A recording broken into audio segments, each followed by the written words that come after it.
leave them over on the table when you walk in. So, I'll have them available next week.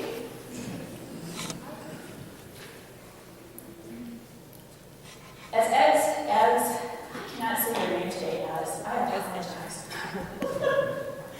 During Lent, we walked this pilgrim road to the cross.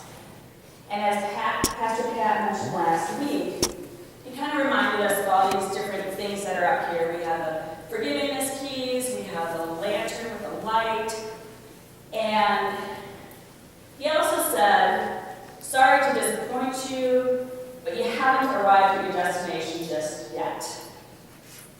And today's text, that is quite evident. In today's text, Jesus tells the disciples to go, to travel, to go out, teach, lead. At a previous place of employment, I was asked to share my faith story, to talk about my spiritual life, how I got to where I was.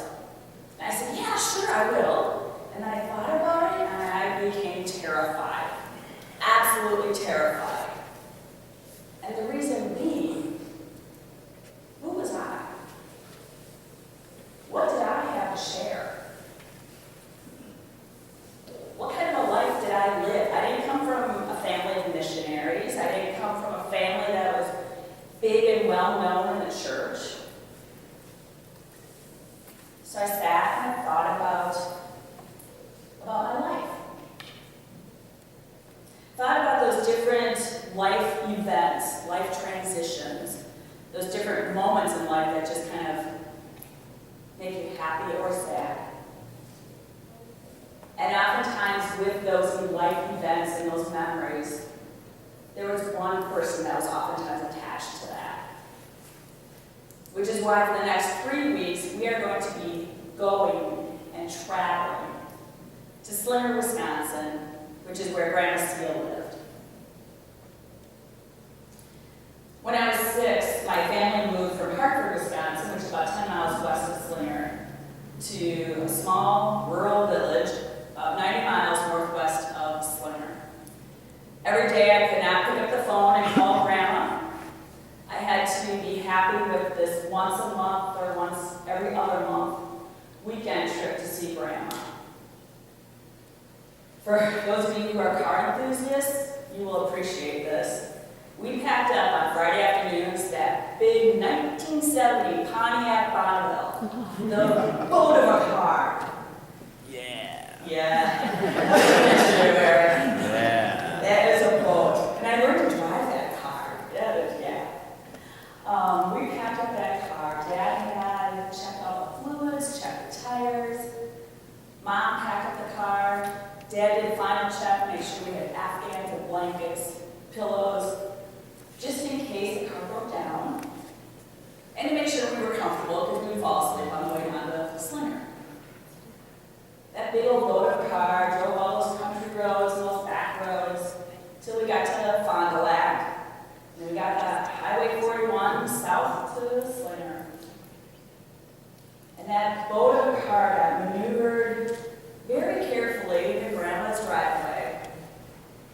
And we girls would scramble as fast as we could to get into that house, get that first hug from Grandma, and to see the table completely set and ready for dinner, and to smell the dinner just simmering on the stovetop.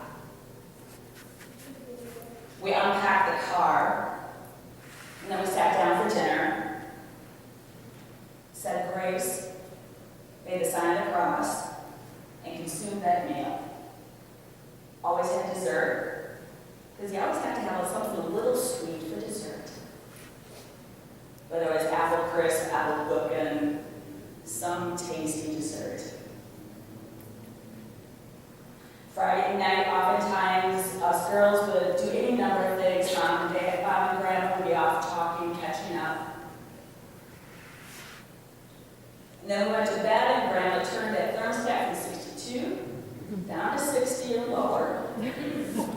It was chilly in that house. It was chilly. Saturday morning was the gem.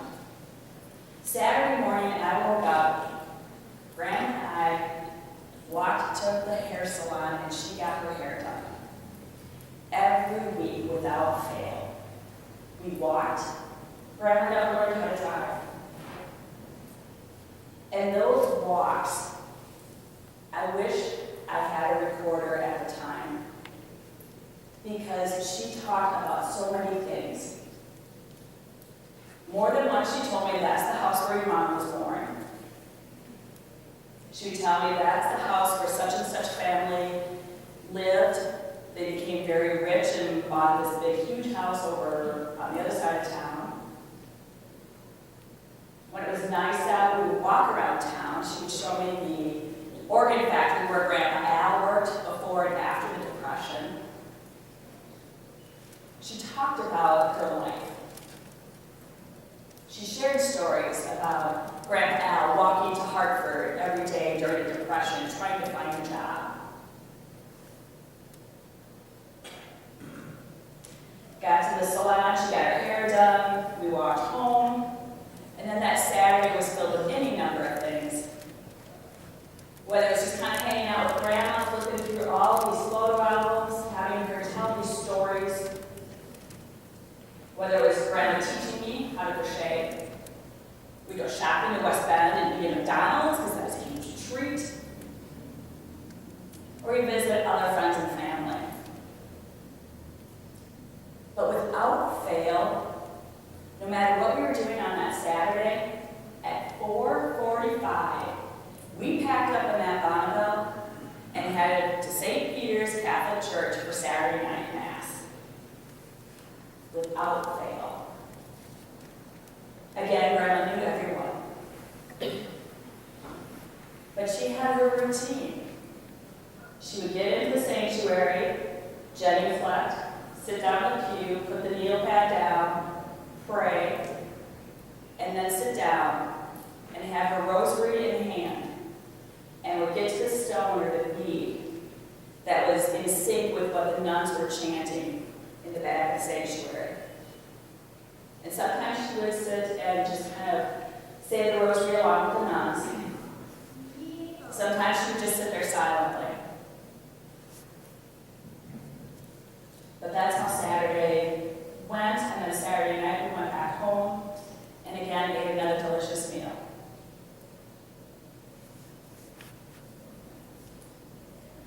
So some of you may be sitting thinking, this is nice, Stacy, but what does this have to do with the text today? It's all nice to hear about your life and your grandma seal. Well, remember at the beginning of this message, I talked about the fact that when I thought about my faith journey, I didn't think I had anything to share, and I didn't think I was worthy. And the reason for that is because the only time we went to church was when Grandma Seal was around.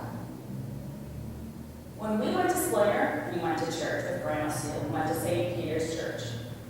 When Grandma came up to Neshkoro, we went to St. James Catholic Church. And then I thought some more. And I realized that Grandma really had an impact on my life. And it wasn't always in what she said, because she was a rather stoic German woman. She didn't share much emotion. We had hugs from her, yes. That was about the extent of it. It was how she lived. It was what she did, how she lived. She prayed regularly. She went to church regularly. She was a good steward of her time and her money. I have the great ability to read some of her writings of her life. And she wrote this: I was given old coats and dresses from which I sewed coats, caps, and snowsuits for the children so they always had clothes. 3 children during the Depression still had clothes, all under the age of 7. Neither Grandma nor Grandma had a job. They were over a year behind on their rent. How she lived. She treated other people fairly and honestly. She did not She cared for creation by using and reusing what she had. She didn't have things in excess. I talked about how Grandma taught me to crochet. Some of you know that I'm now kind of learning these granny square afghans. Well, Grandma Seal made these afghans, very colorful afghans, and saved all those little scraps and used those little scraps to make very colorful granny square afghans. She used what she had. And I bring this up and I talk about Grandma Seal because I believe Grandma Seal did exactly what Jesus commanded in today's text.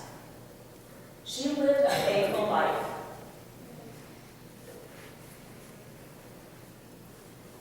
She taught me by her example how to live a faithful life. So many times I honestly believe that people read this text and think of teaching as far as having to be the sermons or the Bible study or lectures. But that's not how everybody teaches, and that's not how everybody learns.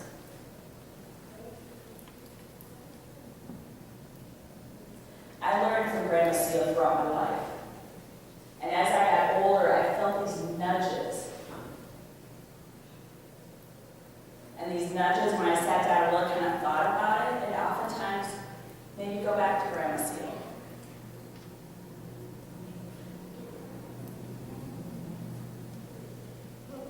So who is Grandma Seal in your life? Is it a grandparent or a parent? Maybe a teacher, or a mentor, or a very good friend.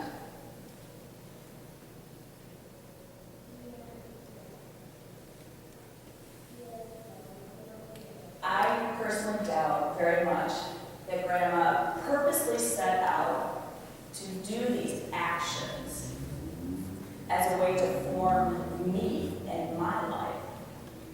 This is how she lived.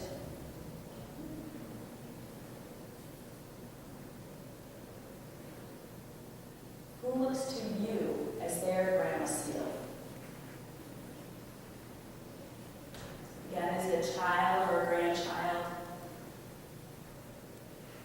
Maybe a family friend? Or a niece or a nephew? Or maybe you're wondering, is there anyone? And if that's a concern or a question, I encourage you to remember how long it took me to realize the impact that Grandma Seal had on me. But then I really encourage you to look at the words of this next song, to breathe them in. Because you never know what will happen with this seed that you plant. Sometimes it will wither and die, yes. But sometimes that seed that you plant, by how you live, is going to flourish and blossom